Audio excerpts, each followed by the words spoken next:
যদি আমি প্রশ্ন করি কেন হয়নি,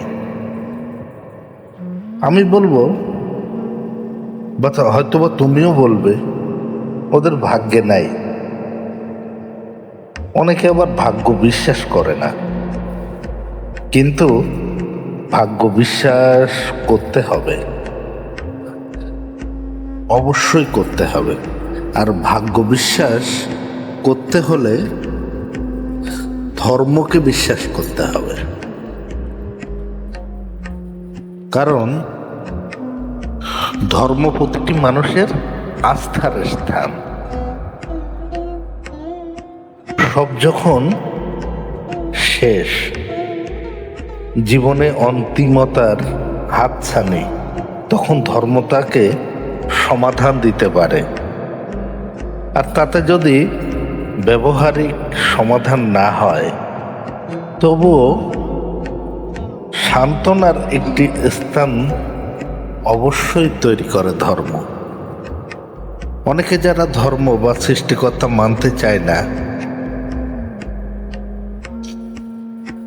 আমি মনে করি তারা বোকা। কারণ সৃষ্টিকর্তা ছাড়া পৃথিবীর এত সুশৃঙ্খলতা আসে কি করে? পৃথিবী এত সুন্দর সাজানো, এত প্রাণীকুল, তাদের জীবন ধারাবাহিকতা, পরিচ্ছন্ন নিয়মতান্ত্রিকতা, বিলুপ্ততা, চলমান গাণিতিক বিচিত্রতা অবশ্যই সৃষ্টিকর্তার অস্তিত্ব স্বীকার করে। ধর্ম কোনটি মানব আর কোনটিকে দূরে রাখব, এই বিচার বিশ্লেষণ করা অনেক কঠিন একটি বিষয়।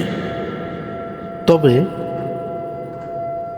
কোনো না কোনো ধর্মের সাথে জড়িত থাকা ভালো, কারণ মরে গেলে মৃতদেহ সৎকার থেকে শুরু করে জীবনযাপনের অনেক সমস্যা সমাধান ধর্ম থেকে পাওয়া যায়। আমাদের চোখে আকাশ নীল, সাগরও নীল, ফুল ফল পাহাড় নদী, এই ল্যান্ডস্কেপিং সুন্দর লাগতে বাধ্য।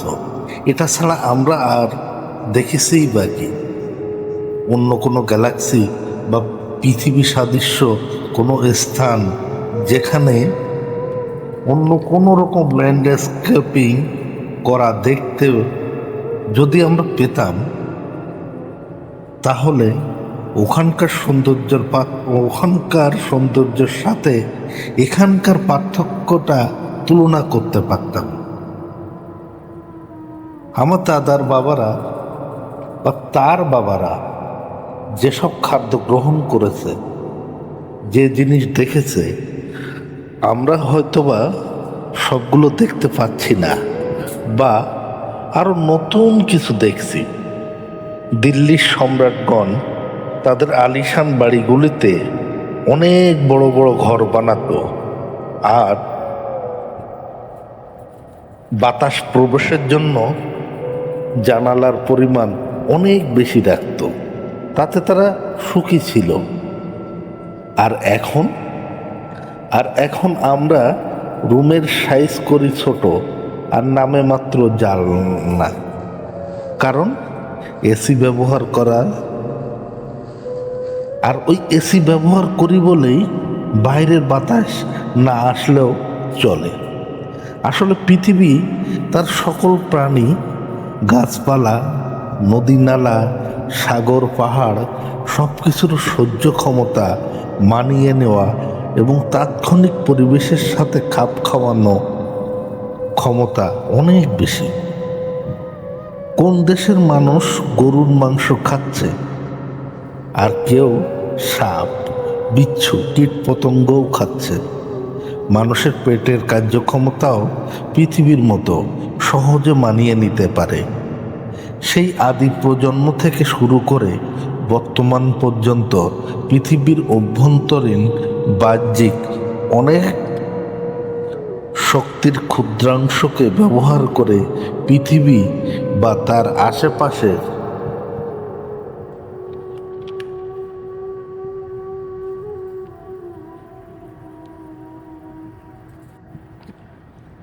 অনেক কিছু আমরা করেছি বা শিখেছি, এখনো জানার চেষ্টা করছি, কিন্তু মানুষের মনের বা জীবনের অতৃপ্ততা থেকে উদ্ধারের পদ্ধতি এখনো শিখতে বা বুঝতে পারেনি। তাহলে অতৃপ্ততা কি?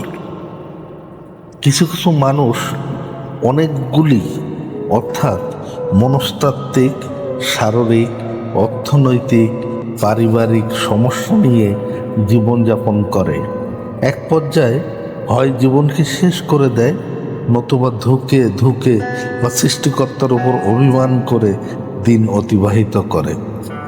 বউয়ের মোবাইল ওয়েটিং দেখে যদি স্বামীর মনে সন্দেহ হয় যে তার বউ অন্য কারোর সাথে সম্পর্ক করছে, একদিন, 2 দিন, 3 দিন, একসময় বিচ্ছেদ, তাহলে এখানে দোষ কার?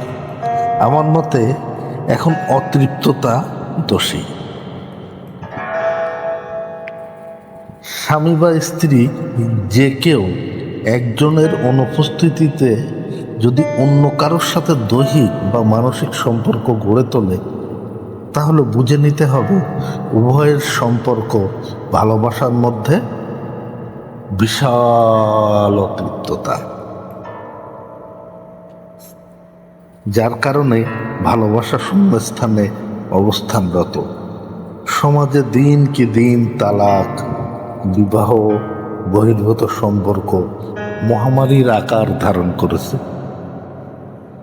এর মূল কারণ ঘাটলে অনেকগুলো ব্যবস্থাপনার সঠিক উপস্থিতি, ব্যবহার, সময় উপযোগী সিদ্ধান্ত গ্রহণকে দায়ী করা যায়।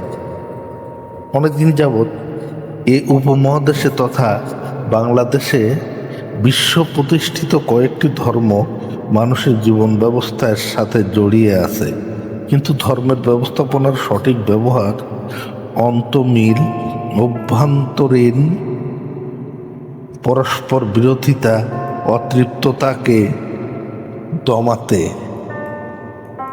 অনেকাংশে ব্যর্থ হয়ে যাচ্ছে ও ব্যর্থ করাও হচ্ছে।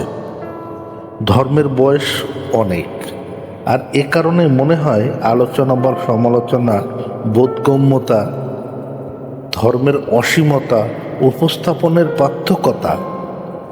সবচেয়ে আকর্ষণীয় বিষয় হলো ভয়। মানুষ ধর্মকে বা সৃষ্টিকর্তাকে প্রচণ্ড ভয় পায়, এই অর্থে যে উনি যেন আমাদের চলমান জীবন কল্যাণে গতিপথকে গতিহীন বা বন্ধ করে না দেয়। আর এ ভয় অনেক মানুষের অন্যায় বা পাপ কাজ থেকে দূরে সরিয়ে একটি সুশৃঙ্খল জীবনযাপনে অগ্রণী ভূমিকা রাখে। লালন ফকিরের একটি গানের অর্থ আমি অনেক খুঁজেছি কিন্তু পাইনি। সুন্নত দিলে হয় মুসলমান, নারী লোকের কি হয় বিধান। অর্থাৎ নদী দিয়ে ভাসমান অবস্থায় শরীর, বস্ত্র, অলঙ্কার শূন্য কোনো মৃত নারীর লাশ ভেসে আসে, যদি তার পরিচয় কেউ না জানে তবে তাকে কোন নিয়মে সৎকার করবে? পুরুষ হলে খতনা দেখে ধর্ম বা জাত নির্ণয় করা যেত, কিন্তু যেহেতু সে নারী, তার বেলায় প্রশ্নটা থেকেই যায়। উল্লেখিত এ প্রশ্নের মতো অনেক মনীষীদের বিভিন্ন প্রশ্নের উত্তর অমীমাংসিত রয়ে গেছে, বা আমি জানি না। আসলে আমরা মানুষ পৃথিবীর অন্যান্য প্রাণীদের মতো একটি প্রজাতি। পৃথিবীতে বিরাজমান সকল প্রাণী নিজস্ব স্বকীয়তা নিয়ে চলে। প্রত্যেক প্রাণী পরস্পরের মধ্য থেকে কিছু অন্তমিল, অন্তকাব্য একই রকম করে থাকে। যেমন যৌন জীবন, বিপরীত লিঙ্গের প্রতি আকর্ষণ, স্ত্রী জাতি তাদের সংসার, বাচ্চা লালন পালনে প্রায় চলবে, আরও চলবে। আজকে এই পর্যন্ত, আগামীতে বাকিটুকু বলবো। এটা আমার একটি বই থেকে নেওয়া। বইটি আমি লেখক। আমার বইটির নাম চাকরি, শ্রমিক এবং কর্পোরেট রাজনীতি, ভলিউম 2। ধন্যবাদ সবাইকে।